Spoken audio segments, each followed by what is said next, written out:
sesuatunya. Hallelujah. It's going to be exciting. Ini akan menjadi suatu hal yang sangat luar biasa. I wonder how many people here have ever asked the question, why? Jadi saya ingin tahu, pernahkah kita di sini bertanya dengan sebuah pertanyaan, kenapa? Little children ask, why? Anak-anak kecil, mereka biasanya bertanya, kenapa? And as we get older, our questions may change. Dan setelah kita mungkin menjadi lebih dewasa dan mungkin tua, pertanyaan kita mungkin agak sedikit berbeda. But we still ask why. Tetapi masih juga kita bertanya, kenapa? For many centuries, Jadi untuk banyak-banyak abad-abad yang people lalu, ask, why does God allow evil to exist? jadi orang-orang bertanya, kenapa sih Tuhan mengizinkan hal-hal jahat terjadi atau ada? Have you ever asked that? Pernahkah kita bertanya hal seperti itu? Even in this church, people have asked that. Bahkan mungkin orang-orang di gereja ini juga bertanya seperti itu. People ask, why do good people sometimes suffer? Kadang-kadang kita bertanya, kenapa sih orang-orang baik bahkan harus menderita? Why do bad people seem to prosper sometimes? Kadang-kadang kita melihat kenapa sih orang yang jahat bahkan mereka seperti diberkati Or kelihatannya. how about this one?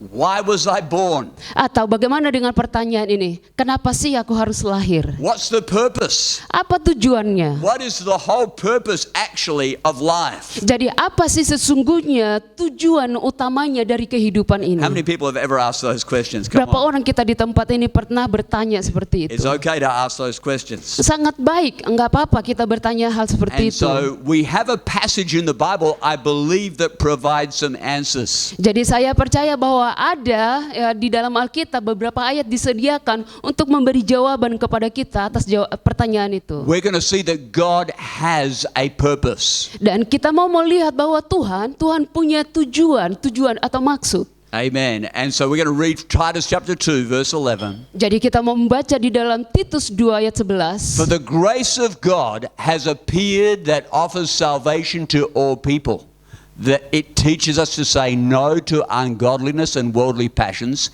and to live self-controlled, upright and godly lives in this present age, while we wait for the blessed hope, the appearing of the glory of our great God and Savior Jesus Christ, who gave himself for us to redeem us from all wickedness, and to purify for himself a people that are his very own, eager to do Karena what is kasih good. karunia Allah yang menyelamatkan semua manusia sudah nyata. Ia mendidik kita supaya kita meninggalkan kefasikan dan keinginan-keinginan duniawi, dan supaya kita hidup bijaksana, adil, dan beribadat di dalam dunia sekarang ini dengan menantikan penggenapan pengharapan kita yang penuh bahagia dan pernyataan kemuliaan Allah yang maha besar dan juru selamat kita Yesus Kristus, yang telah menyerahkan dirinya bagi kita untuk membebaskan kita dari segala kejahatan dan untuk menguduskan bagi dirinya suatu umat kepunyaannya sendiri yang rajin berbuat baik.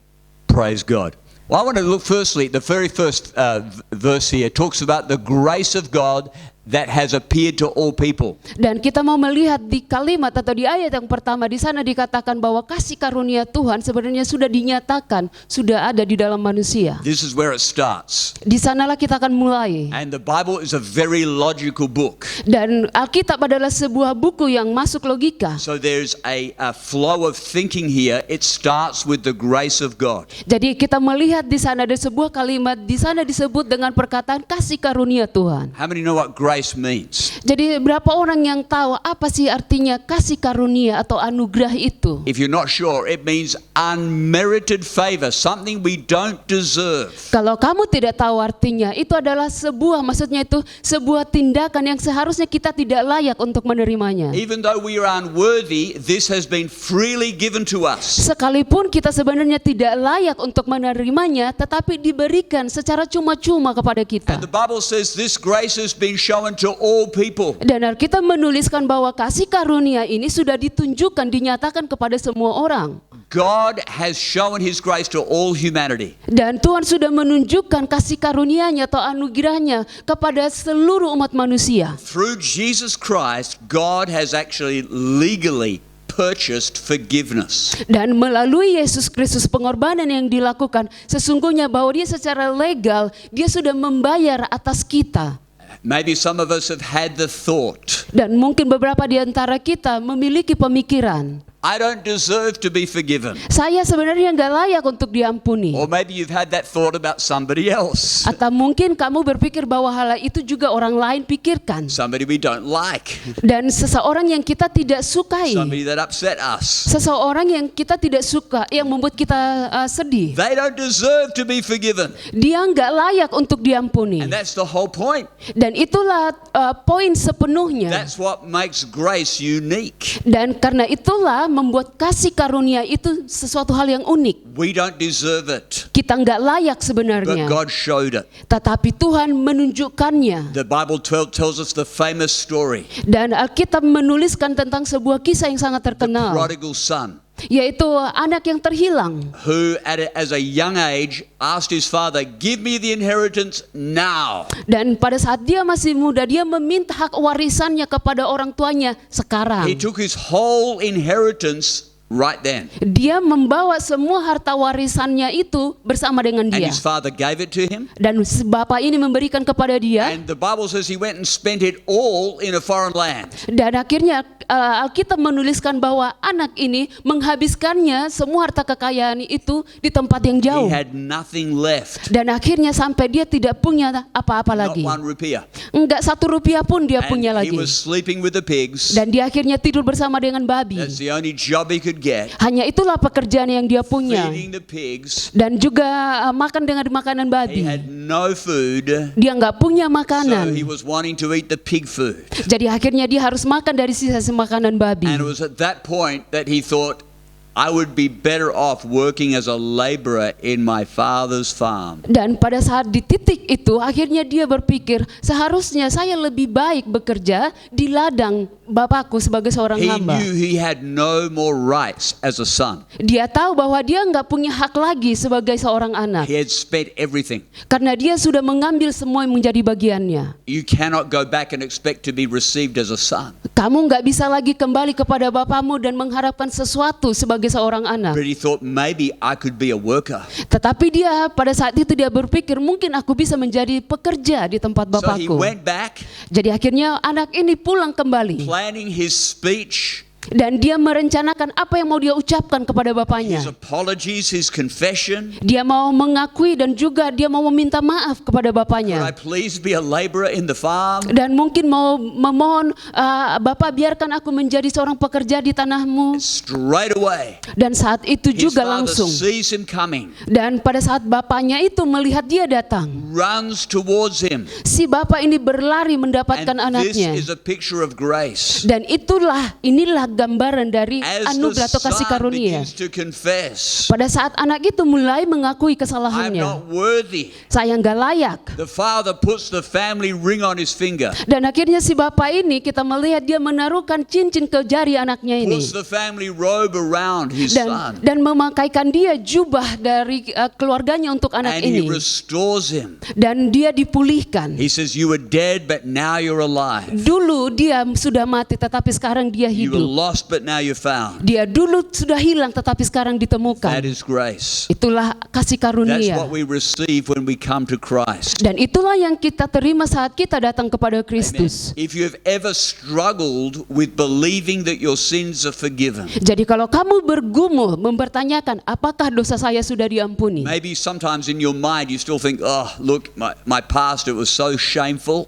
Dan mungkin kamu bergumul dengan pemikiranmu dan bilang, masa lalu saya penuh dengan rasa malu. There's a voice inside your head. Ada suara-suara di kepalamu. You can't come to God. Kamu tidak bisa datang, gak How can layak God datang hear kepada your Tuhan. prayer? Dia tidak akan mendengar doa-doamu. We need to understand grace. Kita harus memahami dulu konsep The dari kasih point of karunia. grace is it is not deserved. Kasih karunia itu sesungguhnya adalah ya sesuatu yang kita dapatkan yang seharusnya kita tidak It's layak. so important that we grasp that. Jadi sangat penting rasanya kalau kita mengambil atau merangkulnya. And grace doesn't finish after 1 week of salvation. Dan pada saat kita sudah menyelesaikannya setelah kita diselamatkan. It's by grace we grow. Dan apakah iman kita ini atau keselamatan kita itu bertumbuh? We grow and mature because of the grace of God. Dan Kalau kita bertumbuh dan kita menjadi dewasa, itu karena kasih karunia Tuhan. So the second point this morning is the power of transformation. Jadi poin yang kedua pada pagi hari ini adalah kuasa dari transformasi atau perubahan. Our lives change. Hidup kita I diubahkan. hear testimonies all the time of people's lives changing. Saya mendengarkan kesaksian orang-orang banyak kali tentang kehidupan mereka yang diubahkan. Depression is replaced by joy. Dan dulunya mereka depresi, akhirnya digantikan dengan sukacita. People whose lives were unproductive are becoming productive. Kehidupan orang yang dulunya tidak produktif menjadi seseorang yang menjadi produktif. People are getting jobs. Dan akhirnya orang-orang mulai diberi God pekerjaan. is answering prayers. Tuhan menjawab doa-doa. God is helping people in relationships. Dan Tuhan menolong umat-umatnya di dalam hubungan-hubungan Where there mereka. was anger and bitterness, now there's forgiveness. Dulu mereka marah dan juga kepahitan, tetapi sekarang mereka ada pengampunan. Bad habits are being broken. Kebiasaan-kebiasaan buruk dipatahkan. People are learning to discipline themselves. Orang-orang mereka mulai belajar bagaimana mendisiplinkan diri People are mereka speaking sendiri. differently. Dan mulai orang-orang berbicara atau memperkatakan hal-hal yang berbeda, yang This lebih baik. is transformation. Dan inilah transformasi atau perubahan. But what transforms us is not church rules. Tetapi apa yang mengubahkan kita, mentransformasi kita bukan aturan dari gereja. We don't have a Tentu. list of, the 10 church commandments here. Kita tidak melihat ada di sini 10 hukum Taurat di dinding ini. You shall do this, you shall not do that. Kamu harus melakukan ini, kamu tidak boleh melakukan ini. Okay, that's not what transforms us. Dan bukan itu yang namanya diubahkan atau transformasi. What transforms us is the grace of God. Dan apa sebenarnya yang mengubahkan kita adalah karunia Tuhan, kasih karunia Tuhan. That's why our text starts with the grace of God. Dan karena itulah di ayat bacaan kita dimulai dengan kalimat kasih And karunia verse Tuhan. 12 says the grace of God teaches us to say no to ungodliness and worldly passions. Dan akhirnya di ayat 12 di sana dikatakan mengajarkan kepada kita untuk mendidik kita mengatakan tidak kepada hal-hal yang tidak mendidik kita di dalam iman It's kita. not the pastor who teaches us. Jadi bukan pastor yang mendidik kita, mengajar Well, kita. hopefully the pastor helps, but Mungkin pastor menolong kita, tetapi bukan, it's not the 10 commandments. dan bukan juga ke-10 hukum Taurat. It's the grace of God that teaches us to say no. Tetapi kasih karunia Tuhanlah yang mendidik kita untuk mengatakan tidak. This is something very powerful, Dan ini adalah sesuatu yang sangat luar biasa. because way beyond the power of rules. Karena lebih daripada kalau kita melihat kuasa daripada peraturan. The children of Israel had the rules. They had the 10 commandments. Dan bangsa Israel mereka memiliki aturan, mereka memiliki ke-10 hukum Taurat. But they didn't obey them. Tetapi mereka tidak mentaatinya. They didn't have power over sin. Karena mereka tidak memiliki kuasa untuk mengalahkan But the dosa. Bible says grace teaches us to say no. Tetapi Alkitab menuliskan, mengajarkan kepada kita bahwa kasih karunia itulah yang mendidik kita mengatakan tidak Now, kepada some of dosa. you may be thinking, well, how does that work? Dan mungkin beberapa orang kita berpikir, gimana itu bisa bekerja seperti itu? I remember when I got saved. Dan saya mengingat pada waktu saya I had diselamatkan. heard about Jesus from a very young age, Saya sudah mendengarkan tentang Yesus waktu saya sejak masih muda. but I didn't know the grace of God. Tetapi saya nggak tahu apa itu kasih karunia To Tuhan. understand that I was saved as a gift from God, that was a brand new revelation. Dan pada saat saya diselamatkan, dan karena aku diselamatkan karena kasih karunia Tuhan, itu adalah seperti sebuah saya pribadi yang baru, pemahaman I yang got a baru. revelation of Jesus dying on a cross, Dan saya memiliki pemahaman atau pengertian Yesus telah mati di atas kayu salib. but he could see 2,000 years down the track. Tetapi dia dapat melihat 2000 tahun kemudiannya, bahkan dia tahu, dia dapat melihat. He could see me and my sin. Dia dapat melihat aku dengan dosa-dosaku. Using Jesus' name as a swear word every time I was upset. Dan dulu sebelum saya bertobat, saya menggunakan nama Yesus untuk mencaci maki atau mengumpat kalau saya sedih atau saya kecewa. And still being willing to die.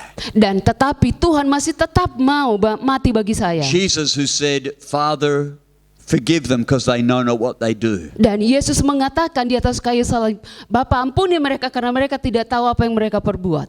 when there's something happens when you realize that your sin put Christ on the cross. Jadi ada sesuatu di sana, pemahaman kamu yang berbeda pada saat kamu paham bahwa dosamu lah yang menaruhkan Yesus sampai ke kayu salib. Our lies, Yaitu kebohongan kita, our immorality, hal-hal yang ketidakbermoralan our kita, drunkenness, kemabukan kita, our gossip, our evil speaking. atau gosip yang kita lakukan, atau perkataan buruk yang kita ucapkan. The Bible says that His goodness leads us to repentance. Dan Alkitab menuliskan bahwa kebaikan Tuhan itulah yang menuntun kita kepada pertobatan. It says this very clearly in Romans chapter 2. Dan di sini sangat jelas dikatakan di dalam Roma pasal 2. It talks about the riches of His kindness, forbearance and patience. Don't we realize that God's kindness is intended to lead you to repentance? Di sana dikatakan, maukah engkau menganggap sepi kekayaan kemurahannya, kesabarannya, dan kelapangan hatinya? Tidakkah engkau tahu bahwa maksud kemurahan Allah ialah menuntun engkau kepada pertobatan? Amen. How can we possibly continue to live in sin when we believe that our sin put Christ on the cross? Jadi bagaimana kok bisa kita masih tetap hidup di dalam dosa-dosa kita saat kita memahami bahwa dosa kita itulah yang menyalibkan Yesus di atas kayu salib? How can we continue to show disrespect to the blood of Christ? Bagaimana kita masih tetap bersikap seperti orang yang tidak menghargai kuasa dari darah Yesus itu? This came out very clearly in the drama last week. Dan minggu lalu di dalam acara drama kita melihat sangat jelas. Amen. People who were ignoring the grace of God. Yaitu orang-orang yang mereka mengabaikan kasih karunia Tuhan. They didn't believe. Mereka nggak percaya. The secretary.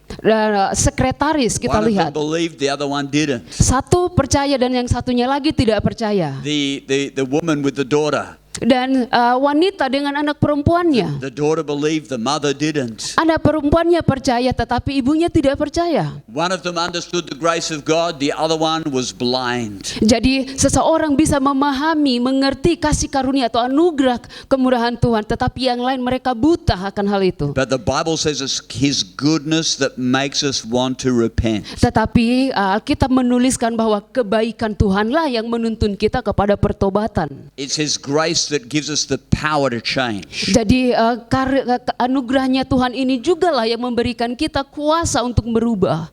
And if we go back to our text, it says in verse 13, while we wait for the blessed hope, the appearing of the glory of our great God and Savior Jesus Christ. Dan kalau kita kembali ke dalam ayat bacaan kita di pasal 13, ayat 13, di sana dikatakan dengan menantikan penggenapan pengharapan kita yang penuh bahagia dan pernyataan kemuliaan Allah yang terbesar dan juru selamat kita Yesus Kristus. This is another good verse to show the Jehovah's Witnesses. Jadi ini juga satu hal, ayat yang sangat baik yang kita tunjukkan kepada mereka saksi Yehova. Or anybody who does not believe Jesus is God. Atau orang lain yang mereka tidak percaya bahwa Yesus adalah Because it's Tuhan. talking about the appearance of our great God and Savior Jesus Christ. Dan di sini membahas tentang pengharapan kita dan juga kasih karunia Tuhan yang luar biasa atas kita. How many believe Jesus is God? Berapa orang kita percaya bahwa Yesus adalah Tuhan? Hallelujah. Amen. We're in the Hallelujah, right amen. place. Kamu ada di tempat yang benar. The Bible says it's the grace of God and the hope that gives us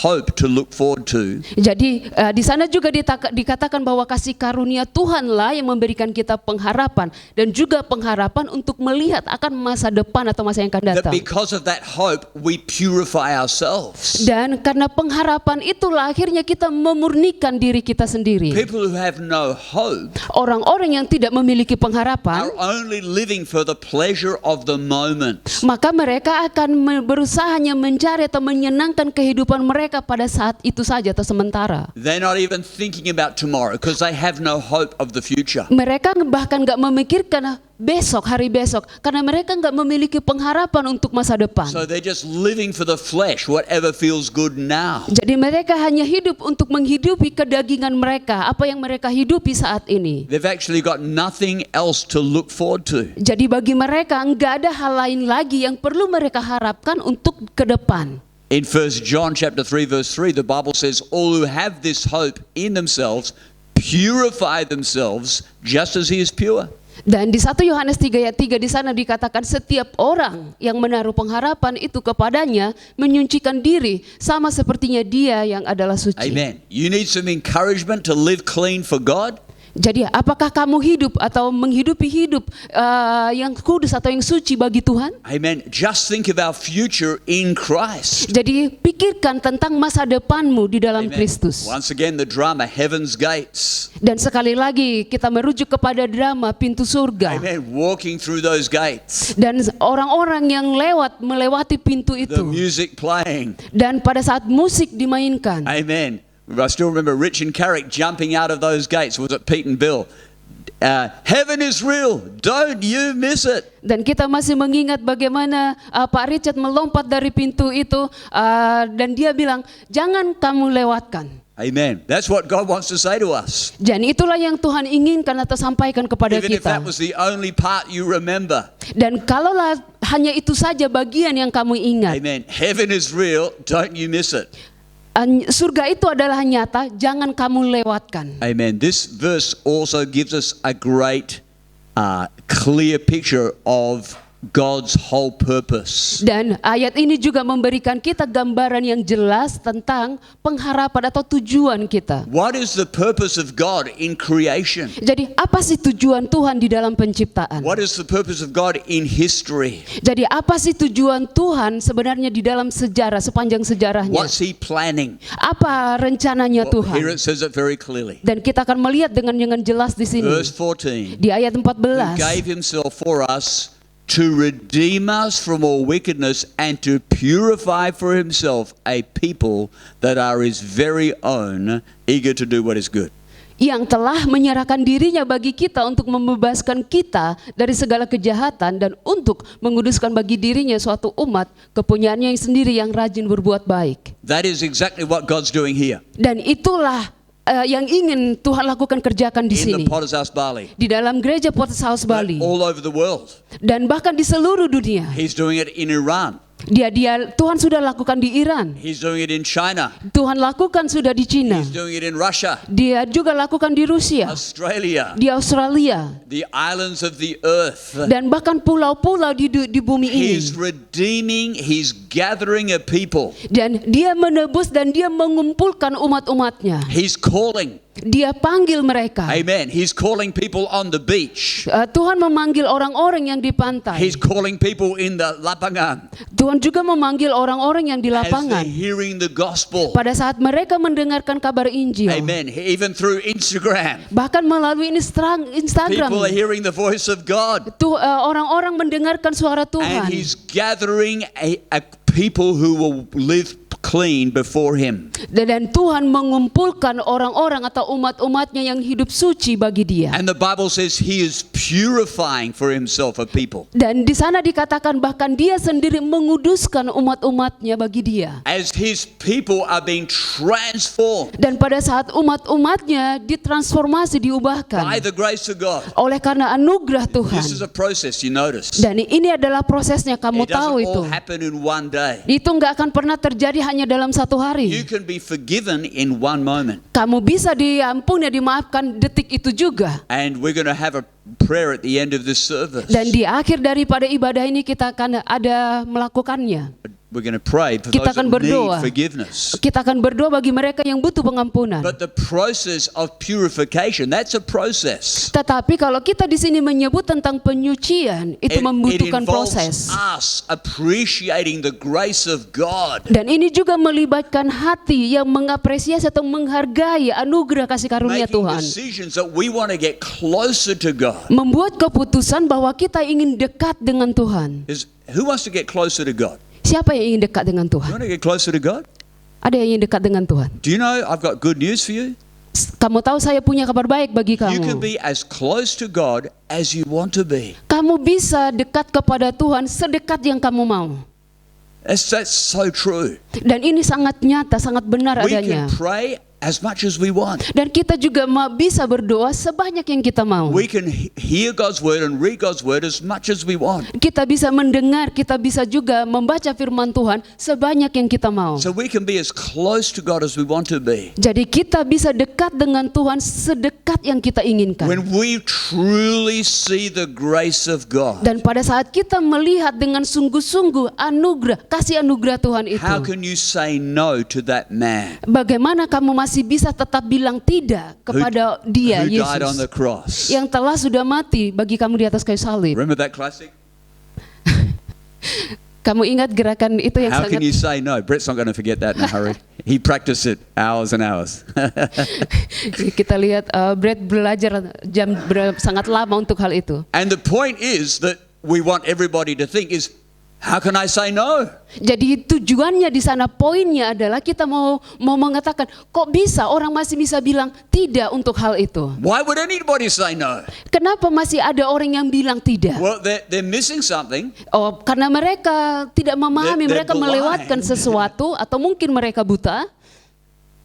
But it's because we see the grace of God, Tetapi oleh karena kita melihat kasih anugerah Tuhan, the heart of love, dan itu hati yang penuh dengan kasih. that out of our own desire we would want to say yes. Jadi dengan keinginan kita sendiri kita akan bilang iya kepada dia. When we hear the invitation to come to church, that our heart would say, yes, I don't care what else is happening, I'm going to be there. Jadi pada saat kita diundang untuk datang ke gereja, kita akan bilang iya, nggak peduli apapun yang terjadi, saya akan datang. When we are tempted by the things of the world, Pada saat kita tergoda untuk hal-hal dunia when ini, ungodly friends try to invite us to come and do those things with them, dan pada saat teman-teman kita yang tidak mengenal Tuhan mulai mengundang kita dan mulai membawa kita kepada hal-hal yang tidak seharusnya kita lakukan, we would have the strength to say, no, no way.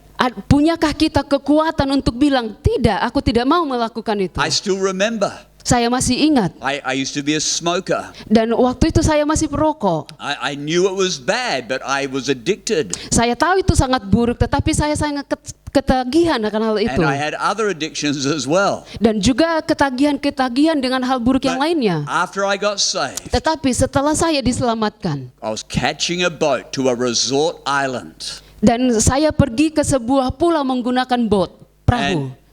And my friends offered me a cigarette. Dan teman saya di sana menawarkan saya dengan rokok. And inside, that was my habit. My habit was to take it, so I took it. Dan kebiasaan saya biasanya itu saat orang menawarkan, saya akan ambil.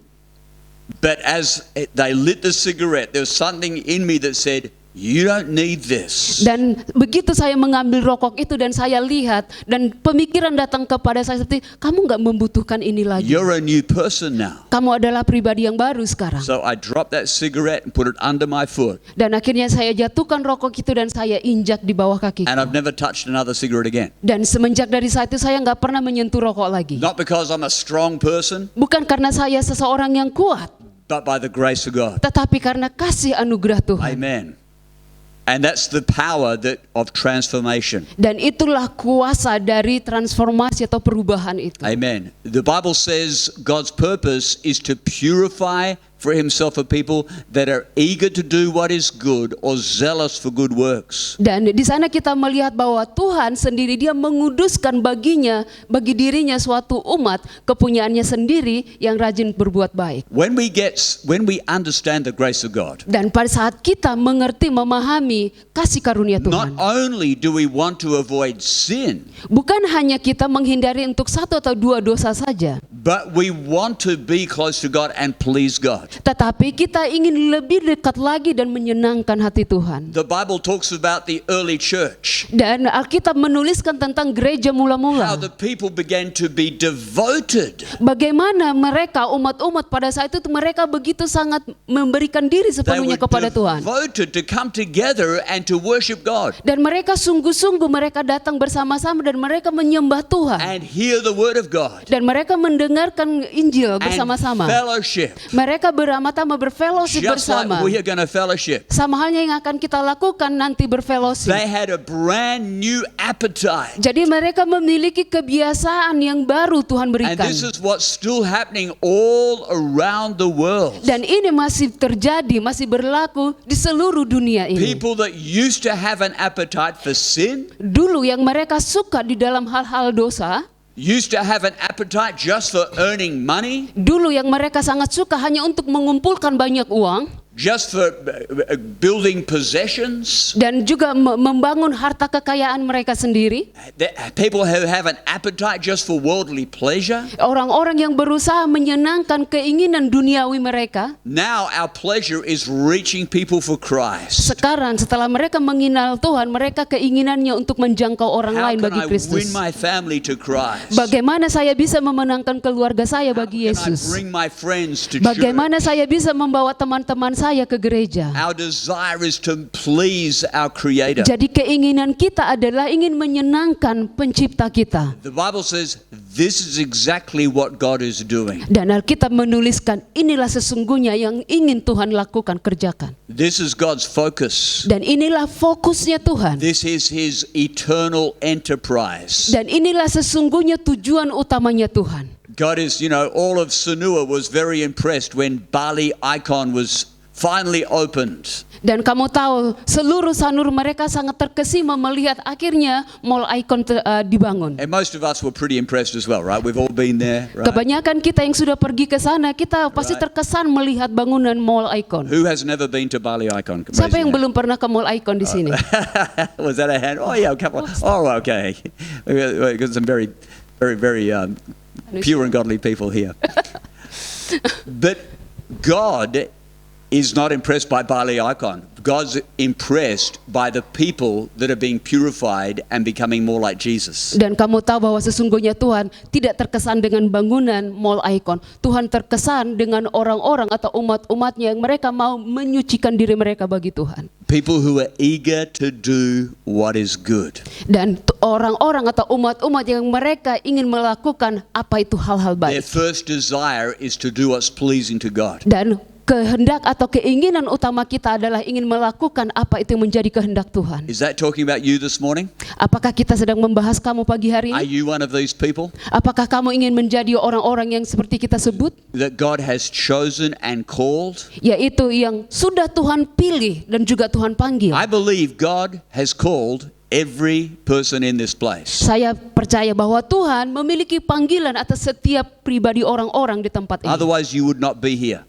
Kalau tidak, kamu tidak akan ada di sini. But Jesus said, Tetapi Yesus mengatakan juga, many are called, banyak yang dipanggil, but few are chosen. hanya sedikit yang terpilih. What's the difference Apa perbedaannya? between being called or being chosen? Perbedaan antara yang dipanggil dan juga yang terpilih. Well, we are all called. Kita semua ini orang-orang yang And God has dipanggil. called many others. Dan Tuhan juga memanggil orang-orang lainnya. But not everybody's here. Tetapi enggak setiap orang yang Because dipanggil not itu ada di everybody sini. makes the right choices. Enggak semua orang membuat keputusan yang benar. Are you making the right choices? Apakah kamu sudah membuat keputusan yang benar? That you would be set apart for God? Sehingga kamu dikhususkan untuk bagi pekerjaan That Tuhan. on that day when He appears, Dan pada saat hari itu, pada saat Yesus datang kembali, that you'd be ready? bahwa kamu akan siap sedia. He would find you ready Apakah dia akan menemukan kamu And siap sedia faithful. dan setia and living clean. dan hidup kudus bagi dia? That's the purpose of God. Itulah tujuan atau kehendaknya Tuhan. Amen. Let's make it our purpose. Dan itu, mari kita membuat itu menjadi tujuan kita Praise juga. God. Let's pray. Mari kita